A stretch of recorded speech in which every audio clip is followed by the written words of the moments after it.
નમસ્તે વિદ્યાર્થી મિત્રો, આપણે કાલે દ્રાવ્યતા વિશે ચર્ચા કરી હતી. હવે દ્રાવ્યતા કોને કહેવાય કે જે તે તાપમાને દ્રાવણની જે તે નિશ્ચિત તાપમાને નિશ્ચિત જથ્થાના દ્રાવકની અંદર ઓગળતો દ્રાવ્યનો મહત્તમ જથ્થો એને શું કહેવાય? દ્રાવ્યતા કહેવાય. અથવા તો આપણે બીજા શબ્દોમાં એને એમ કહી શકીએ કે જે તે તાપમાને દ્રાવણની મહત્તમ સાંદ્રતા કે મહત્તમ એટલી સાંદ્રતા થઈ શકે એને આપણે શું કહીએ? દ્રાવ્યતા કહીએ. હવે એના સિવાય આપણે ઘનના અંદર પ્રવાહીના અંદર ઘનની દ્રાવ્યતા વિશે આપણે ચર્ચા કરી હતી. હવે એના અંદર આપણે જોયું હતું કે તાપમાનની કઈ રીતની અસર થાય કે જો ઉષ્માક્ષેપક પ્રક્રિયા હોય અને જો આપણે તાપમાન વધારીએ તો દ્રાવ્યતા ઘટે, અને જો ઉષ્મા શોષક પ્રક્રિયા હોય અને જો આપણે તાપમાન વધારીએ તો દ્રાવ્યતા શું થાય? વધે છે. એ આપણે જોયું હતું. દબાણની અસર આના પર થતી નથી. કેમ કે ઘન અને પ્રવાહી બે કેવા છે? અસંકોચનીય છે. એટલે ઘનની અસર આપણે થતી નથી.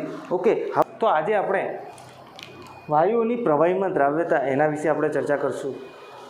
હવે જો વાયુઓની પ્રવાહીમાં દ્રાવ્યતા એટલે આપણને ખ્યાલ જ છે કે પાણીના અંદર ઘણા બધા વાયુઓ ઓગળે છે. ઓકે, હવે જેમ કે આપણા હાઇડ્રોજન, ઓક્સિજન અને જે નાઇટ્રોજન જેવા વાયુઓ છે એની પ્રવાહીના અંદર એટલે કે પાણીના અંદર દ્રાવ્યતા એ કેવી હોય છે? ઓછી હોય છે.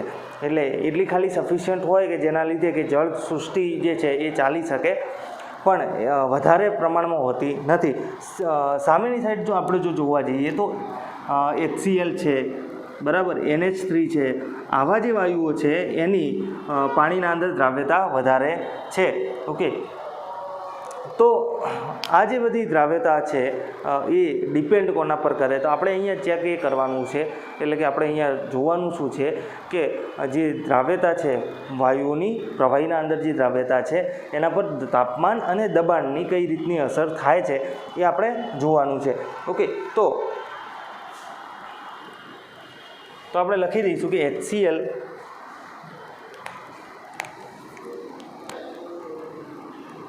HCl અને NH3 જેવા વાયુઓની પાણીમાં દ્રાવ્યતા વધુ હોય છે, બરાબર, તથા O2, N2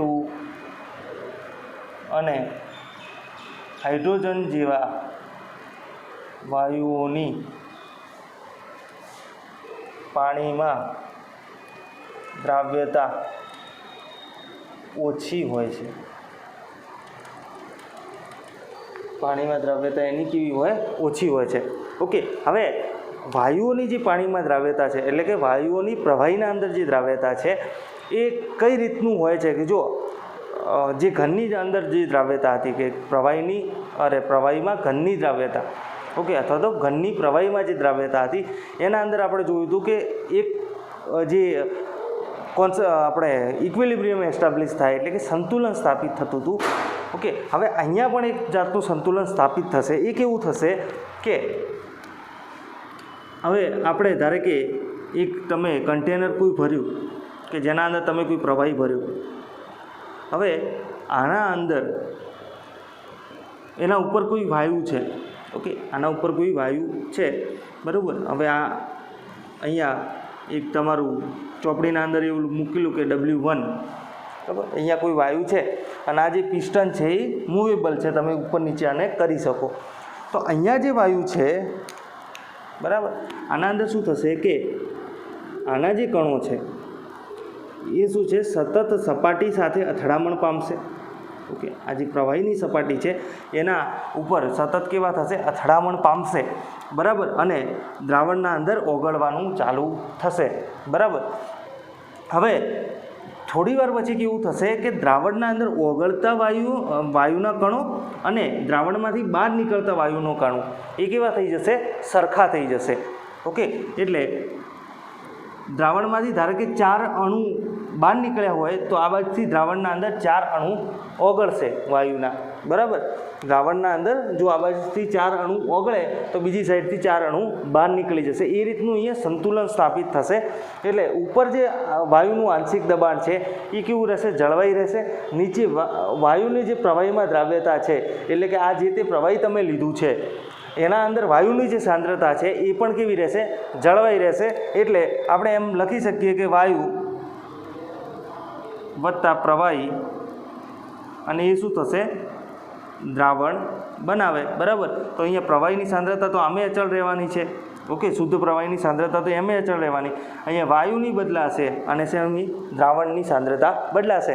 ઓકે, પેલા કેસમાં શું હતું? ઘન વત્તા એટલે દ્રાવ્ય વત્તા દ્રાવક અને એ પણ દ્રાવણ બનાવે. અહીંયા પણ આપણે એમ લખી શકીએ કે દ્રાવ્ય વત્તા દ્રાવક અને એ શું બનાવે? દ્રાવણ. તો આ જ સંતુલન અહીંયા પણ સ્થપાય છે, પણ અહીંયા દ્રાવ્ય શું છે? વાયુ છે, એટલે એની સાંદ્રતા મેટર કરશે. દ્રાવક તરીકે શુદ્ધ પ્રવાહી છે એટલે એની સાંદ્રતા મેટર કરશે નહીં. દ્રાવણની સાંદ્રતા તો આમે મેટર કરવાની છે. અહીંયા શું હતું? ઘન હતું પેલા કેસમાં, અને આ શું હતું? પ્રવાહી હતું. તો શુદ્ધ ઘન અને શુદ્ધ પ્રવાહીની જે સાંદ્રતા છે એ શું થાય? અચળ રહે. એટલે એમાં ખાલી આપણે દ્રાવણની સાંદ્રતા વિશે જ ચર્ચા કરતા હતા. અહીંયા બે વસ્તુ થશે કે ઉપર આંશિક દબાણ બદલાશે અને અંદર સાંદ્રતા પણ બદલાશે. અહીંયા બે જે છે એ ચલના ઉપર છે કે બે વેરિયેબલ છે અહીંયા, કે દ્રાવણના અંદર સાંદ્રતા પણ એક ચલિત છે અને અહીંયા પ્રેશર પણ ચલિત છે. એટલે જ્યારે સંતુલન જ્યારે સ્થપાશે એટલે આની જે સાંદ્રતા છે વાયુની એ પણ કેવી થશે? અચળ થઈ જશે. અને વાયુની સાંદ્રતા અચળ થશે એટલે એનો અર્થ કે પ્રેશર શું થઈ જશે? અચળ થઈ જશે. અને અહીંયા સાંદ્રતા પણ શું થઈ જશે? સાંદ્રતા સી પણ શું થઈ જશે? અચળ થઈ જશે. બરાબર. હવે આ સંતુલનને આપણે ડિસ્ટર્બ કરીએ.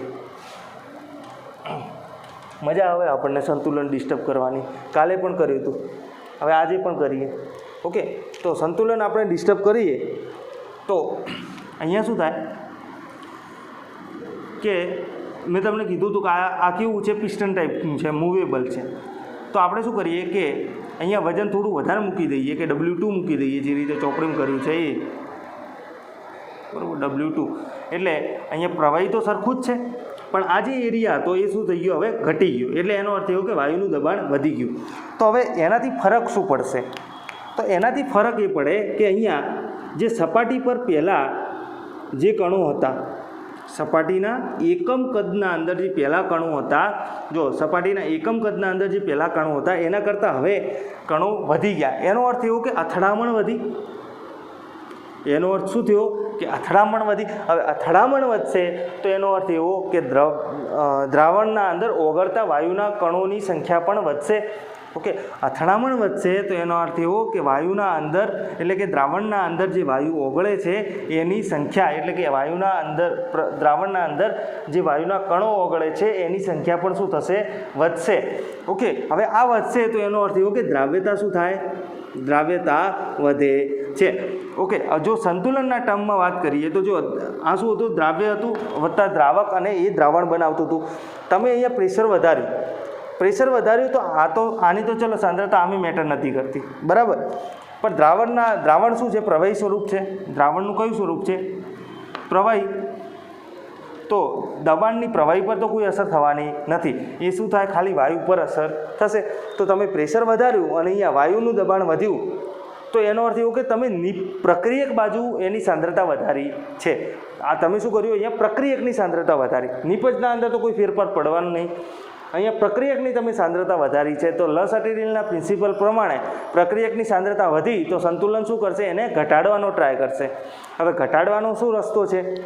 તમારે પુરોગામી દિશામાં પ્રક્રિયા કરવી પડે તો ઘટી જાય. વાયુનું જે દબાણ વધ્યું છે એ ઘટે. બરાબર. તો જો તમે આવું કરશો એટલે પ્રણાલી જે ખરી એ શું કરશે? પુરોગામી દિશાના અંદર પ્રક્રિયા કરી અને વાયુનું જે દબાણ વધ્યું છે એને ઘટાડવાનો ટ્રાય કરશે.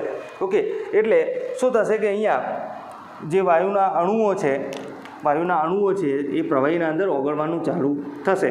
બરાબર. હવે સ્ટાર્ટિંગ અહીંયા કેવું હતું કે 4 અણુઓ બહાર નીકળતા હતા એટલે ઓગળવાનો દર, બરાબર, અને જે બહાર છે એટલે પ્રવાહી કલામાંથી બાષ્પ કલામાં આવવાનો દર, પ્રવાહી કલામાંથી બાષ્પ કલામાં આવવાનો દર એ કેવો હતો? સરખો હતો. એ બંને કેવો હતો? સરખો હતો. હવે તમે શું કર્યું કે અહીંયા દબાણ વધ્યું ને એટલે ઓગળવાનો દર તો વધી ગયો, પણ જે બાષ્પ કલાના અંદર જે પ્રવાહી કલામાંથી બાષ્પ કલા એટલે પ્રવાહીમાંથી બાષ્પ કલામાં જે આવવાનું જે દર હતો એ તો તમારો એનો એ જ રહ્યો. એટલે ફોર એક્ઝામ્પલ તમે જોઈ લો, પહેલાં ચાર ઓગળતા હતા અને 4 શું આવતા હતા? 12 આવતા હતા. તો હવે અહીંયા શું થશે કે ઓગળવાના 10 થઈ ગયા, પણ 12 તો હજી 4 જ આવે. 12 તો હજી શું થશે? 4 જ આવે. એટલે ઓગળતા જશે ધીમે ધીમે.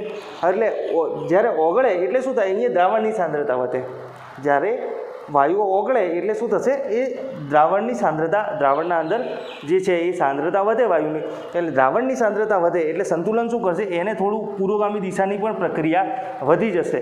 તો અહીંયા શું હતું કે પહેલાં પુરોગામી એટલે કે ઓગળવાની પ્રક્રિયા અને પ્રતિગામી બહાર નીકળવાની પ્રક્રિયા સરખી હતી. હવે અહીંયા શું થયું કે ભાઈ ઓગળવાની જે પ્રક્રિયા છે એનો વેગ વધ્યો, બરાબર. બહાર નીકળવાની પ્રક્રિયા હતી તો એઝ ઇટ ઇઝ પહેલાં ચાલુ રહી. હવે વેગ જે છે, કેમિકલ કાઇનેટિક્સ જ્યારે તમે ભણશો ને એટલે તમને ખ્યાલ આવશે કે પ્રક્રિયાનો જે વેગ છે ને એ ધારો કે R2P હોય તો રિએક્ટન્ટનું જેટલું વધારે સાંદ્રતા હશે એટલી પ્રક્રિયાનો વેગ પણ વધશે, બરાબર. એટલે હવે અહીંયા શું થશે કે દ્રાવણના અંદર જ્યારે સાંદ્રતા વધશે એટલે પ્રતિગામી પ્રક્રિયાનો દર પણ વધશે. એટલે પહેલાં જે 4 નીકળતા હતા બહાર એની જગ્યાએ 5 કે 6 નીકળવાનું ચાલુ થશે, અને સામે આનો જે દર છે ઓગળવાનો એના અંદર પણ થોડો ઘટાડો આવશે, અને ધીમે ધીમે એક નવું સંતુલન અહીંયા સ્થપાઈ જશે. સમજ્યા તમે? ફરતી કે જો અહીંયા શું થશે કે ઓગળવાનો દર અહીંયા વધારે છે, ફટાફટ ઓગળવાનું ચાલુ થઈ ગયું છે, બરાબર. પછી શું થશે કે દ્રાવણના અંદર સાંદ્રતા વધશે, ઓકે. અને એ પછી શું થાય કે પુરોગામી દિશાની જે છે પ્રક્રિયા વધારશે, ઓકે. પુરોગામી દિશાનો જે પ્રક્રિયાનો દર છે એ વધશે, અને સામે પ્રતિગામી દિશાનો જે પ્રક્રિયાનો દર છે એ વધશે. સામે શું થાય? પુરોગામી દિશાનો જે પ્રક્રિયાનો દર હતો એ કેવો થાય? ઘટે.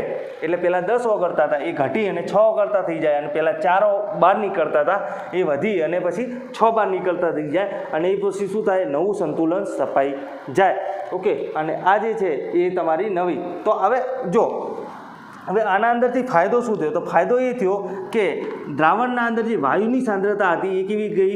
વધી ગઈ. દ્રાવણના અંદર જે વાયુની સાંદ્રતા હતી એ શું થઈ ગઈ? વધી ગઈ. અને નવું એક આપણને સંતુલન સમયે અહીંયા દ્રાવ્યતામાં વધારો આપણને જોવા મળ્યો, ઓકે. તો હવે જો તો આપણે સંતુલનને યાદ કરીએ તો સંતુલનના અંદર A+B અને આપણને જો AB આપતા હોય તો શું થશે કે આ A+B ભેગા થઈને તો સ્ટાર્ટિંગમાં શું થાય કે આનું સાંદ્રતા વધારે હોય પ્રક્રિયકની, કેમ કે નિપજ તો હોય ને પ્રક્રિયકની જે છે એ સાંદ્રતા હોય તો પુરોગામી દિશાનો જે પ્રક્રિયા વેગ છે એ વધારે હોય. પછી જેમ જેમ આની સાંદ્રતા વધશે એટલે કે નિપજની સાંદ્રતા વધશે એટલે શું થાય કે એ પુરોગામી અને પ્રતિગામી જે પ્રક્રિયા છે એ ધીમે ધીમે ચાલુ થાય, અને જેમ જેમ આની નિપજની સાંદ્રતા વધે એમ એમ પ્રતિગામી જે પ્રક્રિયા છે એનો વેગ વધે, અને પછી એક સમય એવો આવે કે પુરોગામી અને પ્રતિગામી બંને જે પ્રક્રિયાઓ છે એ સરખા દરે ચાલુ રહે, અને એટલે સંતુલન સ્થપાય. તો અહીંયા પણ એવું જ થાય કે પુરોગામી જે પ્રક્રિયા છે તમે શું કર્યું? દબાણ વધાર્યું, એટલે અહીંયા પ્રક્રિયકની જે સાંદ્રતા છે એ વધારી એટલે શું થાય કે પુરોગામી જે પ્રક્રિયા છે એનો દર વધે, અને પછી શું થશે કે ધીમે ધીમે પ્રતિગામી જે પ્રક્રિયા છે એ પહેલાં ઓછા દરે ચાલુ હતી અને એ વધી અને થોડો એનો દર વધશે, જ્યારે પુરોગામી જે પ્રક્રિયા હતી એનો દર શું થાય? ઘટશે, અને બંને કેવા થઈ જશે? ઇક્વલ થઈ જશે. એટલે મેં તમને કીધું કે સ્ટાર્ટિંગમાં 10 ઓગળતા હતા અને બહાર 4 નીકળતા હતા, અને જે પુરોગામી જે પ્રક્રિયા છે એનો દર શું થાય? ઘટે.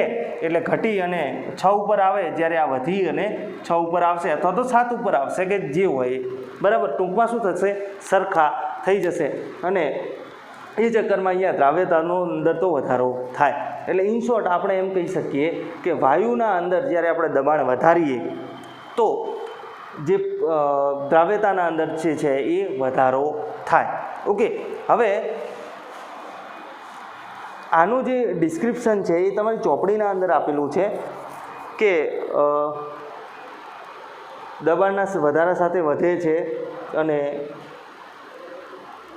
આકૃતિઓ બંને દોરેલી છે અને નવું સંતુલન તપાસે નહીં ત્યાં સુધી વાયુના જો તો ચોપડીના અંદરથી તમે આ જે બંને આકૃતિઓ છે એ અને એનું જે ડિસ્ક્રિપ્શન ચોપડી પ્રમાણે જે આપ્યું છે એ તમારે લખી દેવાનું. સમજવા માટે જો તમારે આ સાઈડમાં લખવું હોય તો તમે લખી શકો છો કે ભાઈ આ વાયુની દ્રાવ્યતા વધારી અને એ બધું તમે તમારી રીતે મેં સમજાવ્યું એ પ્રમાણે પણ તમે લખી શકો છો. પણ આપણે ચોપડીના અંદર જે લખ્યું છે એના પર વધારે અગત્યતા આપવાની કે જે રીતે થિયરી ચોપડીના અંદર જે રીતે લખેલી છે એ જ રીતે આપણે પરીક્ષાના અંદર લખવાનો ટ્રાય કરવાનો છે.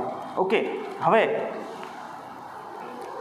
તો આ તો આપણને ખબર પડી ગઈ કે ભાઈ પ્રેશર વધારો વાયુનું, ઓકે, વાયુનું દબાણ વધારો તો એના અંદર દ્રાવ્યતાના અંદર વધારો થાય છે, બરાબર. એટલે ટૂંકમાં પ્રેશરનો ડિફરન્સ ઊભો થશે, એટલે કે વાયુના જે ઉપર પ્રેશરના અંદર કંઈક આઘા પાછું થશે તો દબાણ અરે જે તમારી દ્રાવ્યતા છે એ પણ શ્યોર તમારી ચેન્જ થશે. ઓકે, પણ એનું જે સૌ પ્રથમ ક્વોન્ટિટેટિવ કીધું હતું કે ભાઈ પ્રેશર સાથે વધે કે પ્રેશર સાથે ઘટે એ કોણે આપ્યું હતું? હેનરીએ આપ્યું હતું. તો હેનરી પ્રથમ વૈજ્ઞાનિક હતા કે જેમણે તો હેનરી પ્રથમ વૈજ્ઞાનિક હતા કે જેમણે વાયુઓના દબાણ અને તેની પ્રવાહીમાં દ્રાવ્યતા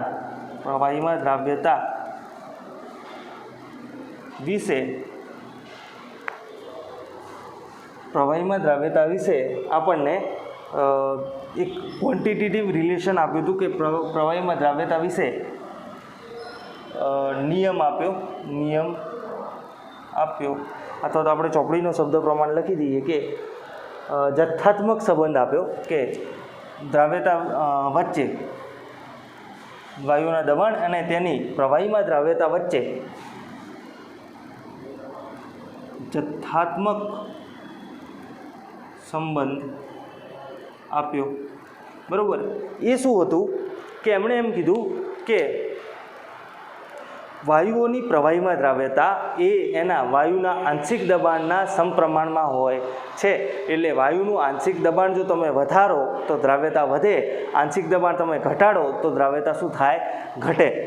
ઓકે, તો એનો જે આપણે સ્ટેટમેન્ટ લખવું હોય તો કંઈક આ રીતે લખી શકીએ કે અચળ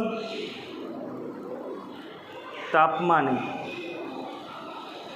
ઓકે, અહીંયા તમે આમ પણ લખી શકો કે હેનરીના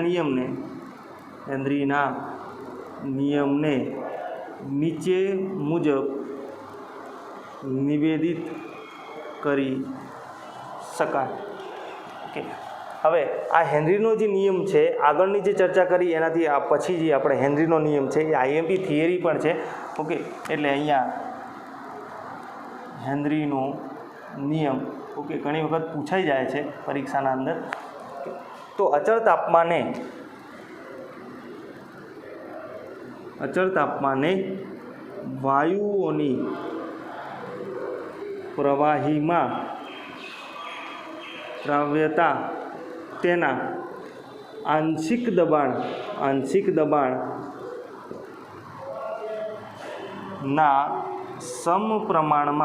સમપ્રમાણમાં હોય છે. ઓકે, તો અચળ તાપમાને વાયુઓની પ્રવાહીમાં દ્રાવ્યતા તેના આંશિક દબાણના સમપ્રમાણમાં હોય છે એવું પહેલું જ જથ્થાત્મક સંબંધ જે છે એ હેનરીએ આપ્યો હતો. ડાલ્ટન હતા એના સમકાલીન. હેનરી જ્યારે રિસર્ચ કરતા હતા એ વખતે ડાલ્ટન પણ હતા, પણ ડાલ્ટને ખાલી એટલું જ કીધું હતું કે વાયુઓની જે પ્રવાહીમાં દ્રાવ્યતા છે એ એના આંશિક દબાણનું પરિબળ છે. હવે જો એમણે શું કીધું કે ખાલી પરિબળ છે, એટલે એનો અર્થ એવો કે દબાણની સાથે દ્રાવ્યતા એ વધી પણ શકે અને ઘટી પણ શકે. કે દબાણ વધારતા દ્રાવ્યતા વધે ખરા અને ઘટે પણ ખરા, બરાબર. એટલે એમને એવું જથ્થાત્મક નહોતું કીધું કે ભાઈ પ્રેશર વધારો તો દ્રાવ્યતા વધે, એવું નહોતું કીધું. એમણે ખાલી એમ જ કીધું હતું કે એના આંશિક દબાણ ઉપર આધાર રાખે. ઇન શોર્ટ શું કીધું કે ભાઈ વાયુઓની પ્રવાહીના અંદર દ્રાવ્યતા એના આંશિક દબાણ પર આધાર રાખે.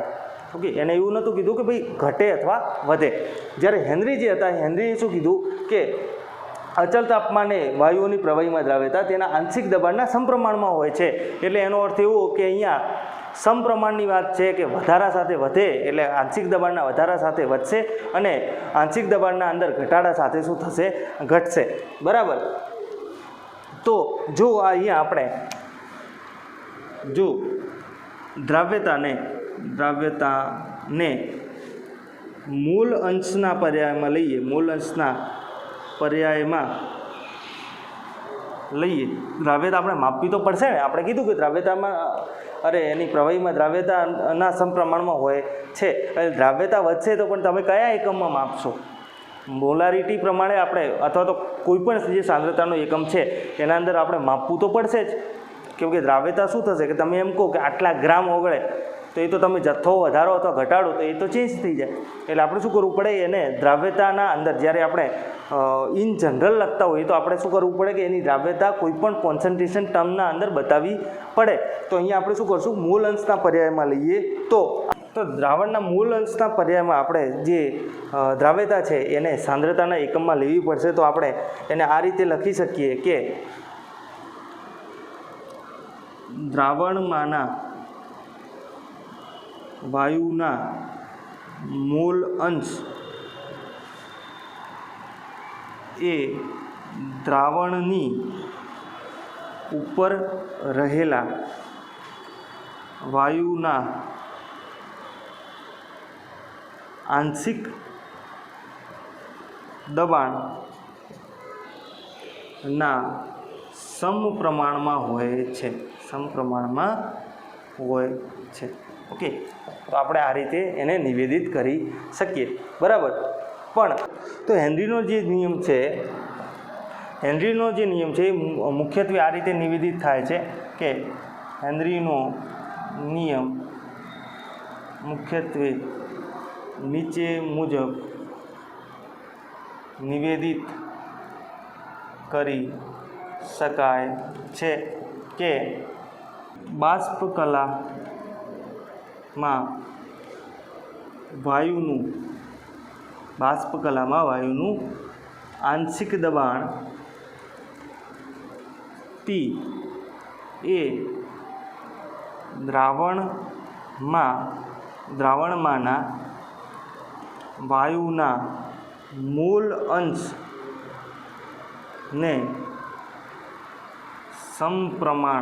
સમપ્રમાણમાં હોય છે. ઓકે. આ રીતે આપણે મૂળ અંશ એક્સને સમપ્રમાણમાં હોય છે આપણે આ રીતે લખી શકીએ. તો હેનરીનું આપણું જે નિવેદન છે એ આ પ્રમાણે થાય કે બાષ્પકલામાં વાયુનું આંશિક દબાણ P એ દ્રાવણમાંના વાયુના મૂળ અંશ એક્સને સમપ્રમાણમાં હોય છે. ઓકે. તો હવે તો આપણે લખી દઈએ કે P અને એક્સ આપણને ખબર પડી ગઈ. તો અહીંયા આ જે નિવેદન છે એના પ્રમાણે શું થાય? P ચલે છે એક્સ. તો P બરાબર શું થાય? KH into x. P બરાબર શું થશે? KH ઇન્ટુ એક્સ થશે. બરાબર. હવે ચલે છે આપણે સમપ્રમાણતા અચળાંક લખ્યો. તો અહીં સમપ્રમાણતા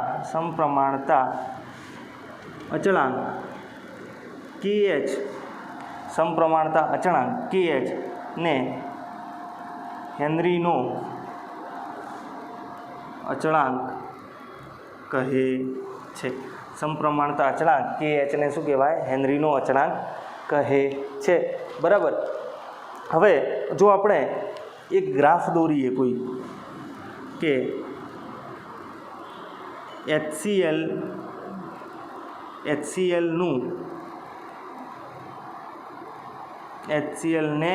HClના સાયક્લોહેક્ઝેનમાં કોઈ દ્રાવણ લઈએ કે HClનું આપણે સાયક્લોહેક્ઝેનમાં કોઈ દ્રાવણ લઈએ તો કે અહીંયા શું આપણે એનું લખી દઈએ કે HClના HClનું સાયક્લોહેક્ઝેનમાં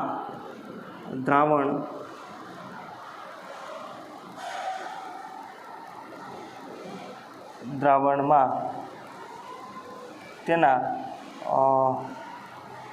દબાણ વિરુદ્ધ મૂળ અંશનો આલેખ દૂરતા, તો અહીંયા શું લઈશું, એક્સ અક્ષ ઉપર HClના મૂળ અંશ, બરાબર, HClના સાયક્લોહેક્સેનમાં મૂળ અંશ અને દબાણ લઈએ તો આપણને કંઈક આવી એનો ગ્રાફ મળે કે શૂન્યનો આંતરછેદ હોય અને આ રીતે સીધી લીટીમાં આપણને જોવા મળે, બરાબર.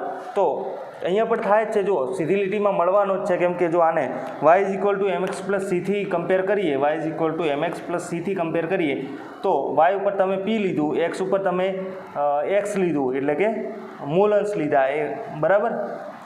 અને ઢાળ જે છે તમારો kh જેટલો આવે, અહીંયા ઢાળ બરાબર kh થાય અને c તમારું શું છે, આંતરછેદ 0 છે, બરાબર. c તમારો આંતરછેદ શું છે, 0 છે. ઓકે, તો અહીંયા ઢાળનું મૂલ્ય તમને શું મળે, kh જેટલું મળે અને કેવો છે, ધન ઢાળ છે, બરાબર. હવે અહીંયા તાપમાનની kh ઉપર શું અસર થાય, તો તાપમાન વધારતા લખી દઈએ કે તાપમાન વધતા પહેલાં આપણે લઈ લઈએ kHની જે છે વેલ્યુ, એનાથી જે સાંદ્રતા છે એટલે કે જે તમારી દ્રાવ્યતા છે એના પર શું અસર થાય કે kHનું મૂલ્ય વધે અથવા ઘટે, તો એનાથી જે દ્રાવ્યતા છે એના પર શું ફરક પડે, તો kHનું મૂલ્ય વધે, kHનું મૂલ્ય વધતા વાયુની પ્રવાહીમાં દ્રાવ્યતા, કે હવે જો અહીંયા તમે kHનું મૂલ્ય વધારશો, બરાબર, p તમે ફિક્સ રાખો અને kHનું મૂલ્ય વધારો તો દ્રાવ્યતા શું થાય, ઘટે, કેમ કે આ બંનેનો ગુણાકાર તમારો p જેટલો આવવો જોઈએ અને p તો તમારું ફિક્સ છે. માની લો કે જો 100 p હોય, બરાબર, અને 10 kHનું મૂલ્ય હોય તો તમારી દ્રાવ્યતા પણ કેવી આવવાની, 10 આવવાની. પણ અહીંયા kHનું મૂલ્ય તમે વધારી અને 100 કરી દો તો દ્રાવ્યતા કેટલી થઈ જાય, 1 જ કરવી પડે એ વખતે, બરાબર. તો kHનું મૂલ્ય વધતા વાયુની પ્રવાહીમાં દ્રાવ્યતા ઘટે છે. ઓકે, એટલે અને બીજા આપણે જોઈ લઈએ કે અહીંયા kHનું મૂલ્ય ક્યારે વધશે, જ્યારે ઢાળને તમે આમ કરીને આમ કરશો, બરાબર. આ ધારો કે અહીંયા ઢાળ જ્યારે એ આમ થશે તો એ વખતે kHનું મૂલ્ય વધારે આવશે, બરાબર. હવે એ kHનું મૂલ્ય વધારે આવે તો મેક્સિમમ આટલી જે સાંદ્રતા છે, બરાબર, માની લો કે આટલી જે સાંદ્રતા, તો આ સાંદ્રતા જ્યારે kHનું મૂલ્ય ઓછું હતું ત્યારે અહીંયા છેક જો એક્સનું મૂલ્ય આ બાજુ જઈએ એમ વધશે, એટલે કે દ્રાવ્યતા વધશે આ બાજુ જઈએ એમ મૂળ અંશ વાયુના વધે દ્રાવણના અંદર, એટલે અહીંયા HClની વાત છે તો HClના મૂળ અંશ જેમ આ બાજુ જઈએ એમ વધશે, તો અહીંયા વધારે આવતા હતા, જ્યારે એ જ દબાણે આમાં કેવા થઈ ગયા, ઓછા થઈ ગયા, કેમ કે kHનું મૂલ્ય અહીંયા ઢાળનું કેવું થઈ ગયું, મૂલ્ય વધ્યું છે. ઓકે, તો kHનું મૂલ્ય વધતા વાયુની પ્રવાહીમાં દ્રાવ્યતા ઘટે છે અને તે જ રીતે kHનું મૂલ્ય ઘટતા વાયુની પ્રવાહીમાં દ્રાવ્યતા વધે છે. ઓકે, આપણે એમ લખી શકીએ. હવે જો તાપમાનની kHના મૂલ્ય પર શું અસર થાય એના વિશે આપણે લખી લઈએ કે તાપમાનના વધારા સાથે kHનું મૂલ્ય વધે છે. ઓકે, તાપમાનના વધારા સાથે kHનું મૂલ્ય વધે છે, આપણે લખી શકીએ. ઓકે, એટલે એનો અર્થ એવો કે તાપમાનના વધારા સાથે દ્રાવ્યતા વધશે અને એ રીતે ઘટાડા સાથે તાપમાનના વધારા સાથે દ્રાવ્યતા ઘટશે આ કેસના અંદર, એટલે કે વાયુની પ્રવાહીમાં દ્રાવ્યતાના અંદર તાપમાનના વધારા સાથે દ્રાવ્યતા ઘટશે અને તાપમાનના ઘટાડા સાથે દ્રાવ્યતા વધશે. ઓકે, તો એટલે જ ગરમ પાણી કરતાં મૂલ્ય વધે છે. ઓકે, તો આથી દ્રાવ્યતા ઘટે છે. તો એટલે જ ગરમ પાણી કરતાં ઠંડા પાણીમાં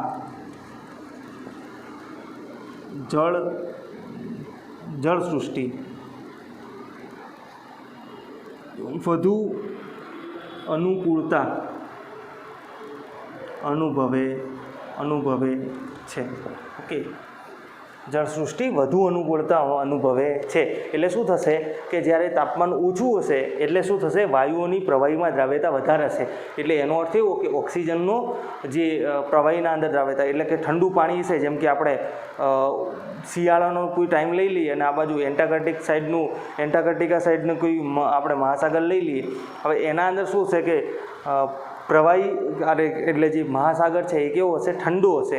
હવે ઠંડો હશે તો એના અંદર ઓક્સિજનનું લેવલ પણ કેવું હશે, વધારે હશે, કેમ કે ઠંડા પાણીમાં ઓક્સિજન વધારે ઓગળશે. કે આપણે જોઈ લીધું અહીંયા, તો ઠંડા પાણીમાં ઓક્સિજન વધારે ઓગળશે તો એનો અર્થ એવો કે ત્યાંની જે જળસૃષ્ટિ છે એ વધારે વિકાસ પામશે. ઓકે, તો આ રીતે આપણને એનું થશે. ઓકે, હવે અહીંયા આપણને કોષ્ટક જે આપ્યું છે એના અંદર તમે જોઈ શકો કે N2 અને O2 એ બંનેના બે ટેમ્પરેચરના આપણને KHના મૂલ્ય આપ્યા છે. એટલે કે N2 માટે 293 કેલ્વિન એ 76.48 છે કિલોબાર, અને 303 કેલ્વિન એ 88.84 કિલોબાર છે. એટલે એનો અર્થ એવો કે તાપમાનના વધારા સાથે KHનું મૂલ્ય શું થયું, વધ્યું, એટલે દ્રાવ્યતા શું થશે, ઘટશે. ઓકે, તો અને એના નીચે જ લખેલું છે કે જળચર સ્પીસીસ ગરમ પાણી કરતાં ઠંડા પાણીમાં વધુ સગવડપૂર્વક રહે છે. ઓકે, હવે આપણે જોઈ લઈએ હેનરીના નિયમની ઉપયોગિતાઓ.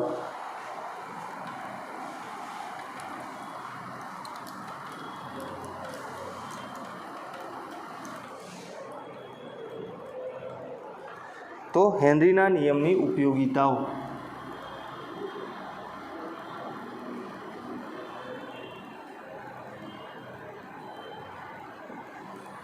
હેનરીના નિયમની ઉપયોગિતા. હવે એના અંદર પહેલી ઉપયોગિતા શું છે કે આપણને ખબર છે કે દબાણ વધારીએ તો દ્રાવ્યતા વધે છે. એટલે જે ઠંડા પીણાની બોટલ હોય, આપણી સોફ્ટ ડ્રિંક્સ જેને આપણે કહીએ પેપ્સી, થમ્સઅપ ને એ બધાને શું હોય કે એક તો શું થાય કે તમે જ્યારે એને ખોલો એટલે હવા નીકળે અંદરથી બહાર. એમાં શું થાય કે વધારે પ્રેશરે જે બોટલ હોય ને એના અંદર વધારે પ્રેશરે કાર્બન ડાયોક્સાઇડ ભરેલો હોય. અહીંયા વધારે પ્રેશરે શું થશે, કાર્બન ડાયોક્સાઇડ ભરેલો હશે, જેથી કરીને શું થાય કે અહીંયા જે ઠંડા પીણા છે એના અંદર CO2ની દ્રાવ્યતા છે એ વધારે પ્રમાણમાં રહે. ઓકે, હવે આપણે એને ઠંડુ કરીએ તો એ દ્રાવ્યતા જે છે અહીંયાથી વાયુ જે છે એ પ્રવાહીના અંદર જશે. હવે તમે જોજો કે તમે ઠંડા જે છે થમ્સઅપની બોટલ એને ખોલો ત્યારે ઓછો અવાજ આવશે, જ્યારે એને થોડી ગરમ થાય અને ખોલો તો એના અંદરથી વધારે અવાજ આવશે. કેમ કે જે વાયુ છે એ ગરમ થાય એટલે બહાર નીકળી જાય. ઓકે, એટલે ટ્રાન્સપોર્ટેશનમાં અને એમાં વાયુનો વ્યય ના થાય એટલે પહેલાંથી જ એને હેવી પ્રેશરથી જ ભરવામાં આવે છે, જેથી કરીને શું થશે કે જ્યારે ગ્રાહક સુધી પહોંચે તો એના અંદર એપ્રોપ્રિએટ માત્રાના અંદર કાર્બન ડાયોક્સાઇડ ઓગળેલો હોય. એટલે ઠંડા સોફ્ટ ડ્રિંક્સ એટલે હળવા પીણાની બોટલમાં કાર્બન ડાયોક્સાઇડ વધુ દબાણથી ભરવામાં આવે છે. ઓકે, વધુ દબાણથી ભરવામાં આવે છે અથવા તો વધુ દબાણ હેઠળ બંધ કરવામાં આવે છે. ઓકે, હવે બીજી જે ઉપયોગિતા છે એ કેવી છે કે જ્યારે સ્કુબા ડ્રાઈવર્સ એટલે કે જે આપણી દરિયાના અંદર જે લોકો લગાવે છે, ડ્રાઈવ લગાવે, સ્કુબા ડ્રાઈવર કહેવાય એને. એ શું કરે, સ્કુબા ડ્રાઈવર જ્યારે સપાટીથી નીચે જશે, એટલે જે આપણી સમુદ્ર સપાટી છે એનાથી અમુક જ્યારે નીચે જાય એટલે શું થાય કે ત્યાં પ્રેશર વધી જાય. કેમ કે આપણું જે શરીર છે ને એ કેવું કે અહીંયા હવાના અંદર રહેવા ટેવાયેલું છે. આપણે જ્યારે પાણીના અંદર જ્યારે જઈએ એટલે શું થાય, આજુબાજુથી પાણીનું પ્રેશર આપણને ફીલ થાય, આજુબાજુથી ઉપર નીચે બધી બાજુથી આપણને પાણીનું પ્રેશર ફીલ થાય. ઓકે, એટલે ત્યાં શું થાય, દબાણ વધે. હવે ત્યાં દબાણ વધે એટલે ત્યાં જે આપણે શ્વાસમાં જે વાયુ લઈએ એમને શું હોય કે પેલી એના પાછળ ઓક્સિજન ટેન્ક લાગેલી હોય. હવે એ ઓક્સિજન ટેન્કમાંથી જ્યારે શ્વાસ લેશે એટલે શું થશે કે વધારે દબાણના લીધે એમના જે લોહી છે એના અંદર જે વાયુનું છે એ વધારે પ્રમાણ ઓગળેલું હોય. એમના લોહીના અંદર વાયુનું વધારે પ્રમાણ ઓગળશે, કેમ કે ત્યાં પ્રેશર વધારે છે. પછી એ જેમ જેમ બહાર આવે, અહીંયાથી જેમ બહાર આવે એમ શું થાય, દબાણ ઘટે. અહીંયા જેમ બહાર આવે એમ શું થાય, દબાણ ઘટે. હવે દબાણ ઘટે તો દ્રાવ્યતા જે વાયુની એટલે પ્રવાહી, એટલે અહીંયા પ્રવાહી તરીકે શું છે, લોહી, અને વાયુ તો જે છે એ જ. તો લોહીના અંદર જે વાયુની દ્રાવ્યતા છે એ નીચા દબાણે ઊંચા દબાણે કેવી હતી, વધારે હતી. પણ એ જેવા સપાટી તરફ આવે એમ શું થાય, દબાણ ઘટે. હવે દબાણ ઘટે એટલે શું થશે કે જે વાયુઓ પહેલાં વધારે દબાણે ઓગળેલા હતા એ કેવા થાય, ધીમે ધીમે બહાર નીકળવાનું ચાલુ થાય. હવે બહાર નીકળવાનું ચાલુ થાય એટલે શું થાય કે લોહીના અંદર નાઇટ્રોજનના પરપોટા ઉદ્ભવે. નાઇટ્રોજનના લોહીના અંદર પરપોટા ઉદ્ભવે. અને આ જે પરપોટા છે એને એ એક મેડિકલ કન્ડિશન ઊભી કરે, જેને શું કહેવાય, બેન્ડ્સ કહેવાય. ઓકે, મેડિકલ કન્ડિશન એવી ઊભી કરે જેને શું કહેવાય, બેન્ડ્સ કહેવાય. અને એ પરપોટાને લીધે શું થાય કે જે કેસ નળીઓ છે, જે આપણી નસો છે, એ કેવી થાય, બ્લોક થવાના ચાન્સીસ રહે. ઓકે, અને બીજું છે એ કે નાઇટ્રોજનની જે હેવી સાંદ્રતા છે એ થોડી કેવી છે, ઝેરી અસર ઉત્પન્ન કરે છે. એટલે આ સમસ્યાનું નિરાકરણ લાવવા માટે શું કરવામાં આવે કે જે ઓક્સિજન જે સિલિન્ડર છે એને નાઇટ્રોજનથી ડાયલ્યુટ કરવામાં આવે. નાઇટ્રોજન આપણો 70-30ના રેશિયોમાં છે. ઓકે, 21% આપણો ઓક્સિજન છે, બરાબર, બાકીનો 78% નાઇટ્રોજન છે. તો અહીંયા શું કરવામાં આવે કે જે હવા અંદર ભરવામાં આવે તો નાઇટ્રોજન 78% છે, એને શું કરવામાં આવે, હિલિયમથી ડાયલ્યુટ કરવામાં આવે, કે અહીંયા વધારાનો હિલિયમ ભરવામાં આવે અને નાઇટ્રોજનનું પ્રમાણ શું કરવામાં આવે, ઓછું કરવામાં આવે.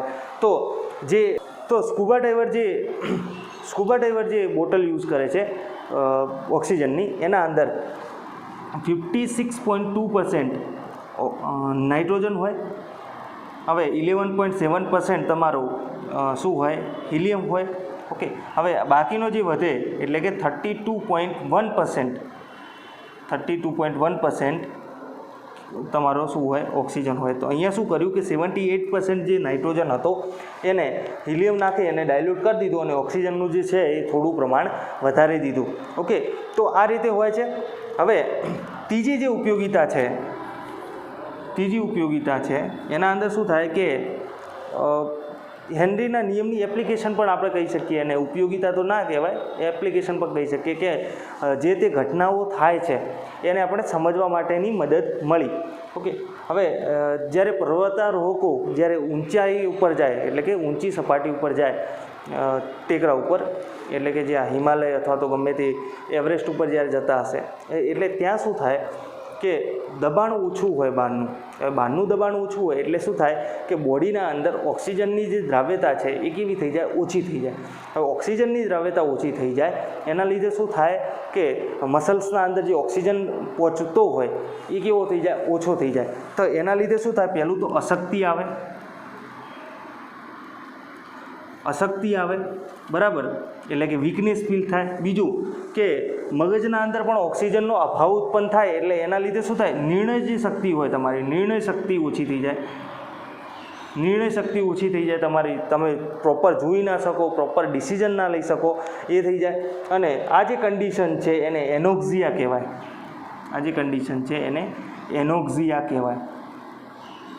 ઓકે, તો એનોક્સિયાની કન્ડિશન આવે છે. તો આ જે ત્રણ છે એ હેનરીના નિયમની જે આપણે કહેવાય ઉપયોગિતા કહી શકીએ, અથવા તો એપ્લિકેશન કહી શકીએ, કે જે આપણે રૂટીન વ્યવહારના અંદર જોઈ શકીએ, એ આપણે કહી શકીએ છીએ. ઓકે, હવે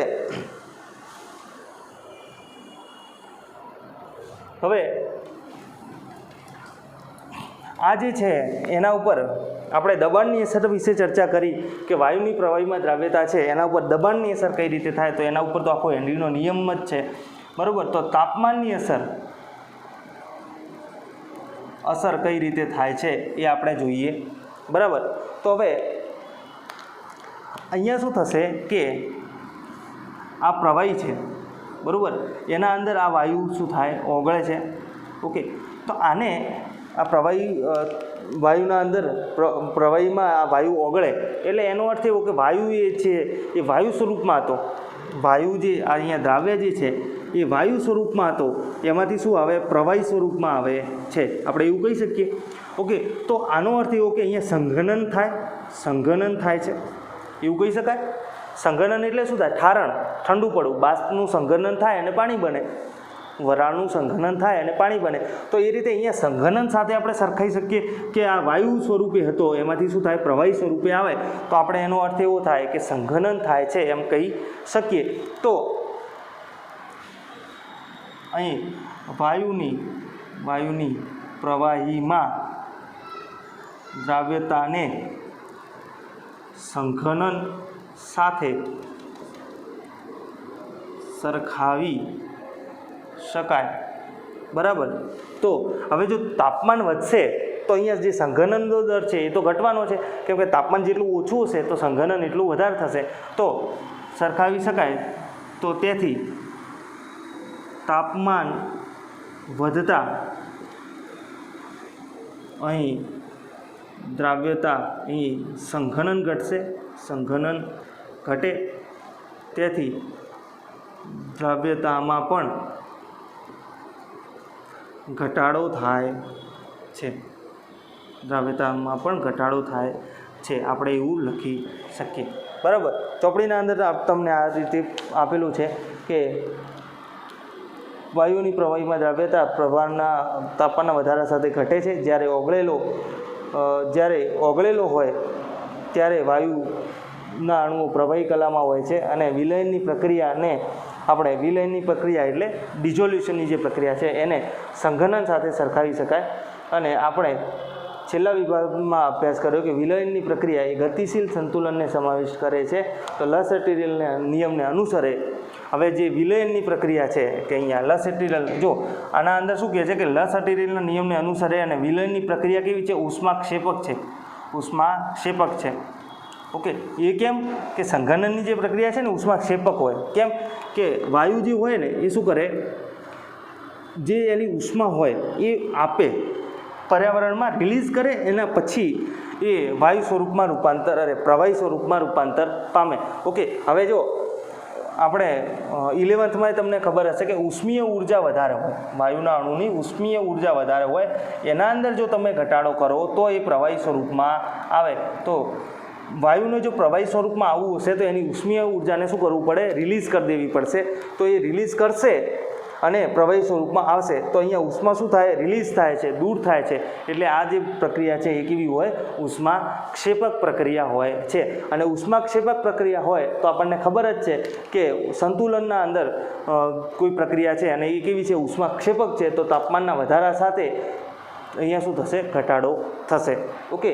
તો નેક્સ્ટ વિડીયોના અંદર આપણે આના રિલેટેડ જે બધા દાખલાઓ છે એના વિશે આપણે ચર્ચા કરી લઈશું. ઓકે.